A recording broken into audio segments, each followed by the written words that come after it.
Okay, so we're about 4 meters away from the camera. I'm only using the camera's built-in microphone now, without the furry attachment. The furry attachment is now on the camera. This is not the shotgun microphone's furry attachment. It basically just covers the top of the camera.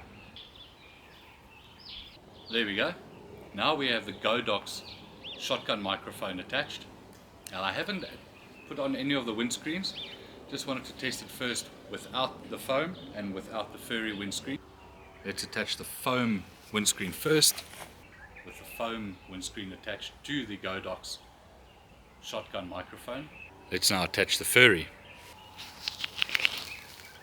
Furry attached, tiny bit of a breeze.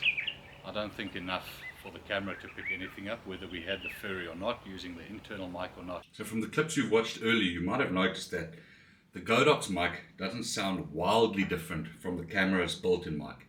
Now there's a simple reason why the built-in microphone and the Godox microphone don't seem to have such a big difference. The tiny on-camera shotguns are tuned for close-up work.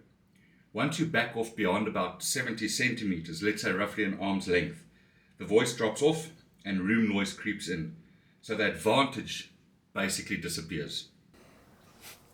So for the unboxing shots I normally shoot for this channel, the shotgun microphone should give me crisper mids and less hiss right in front of the lens.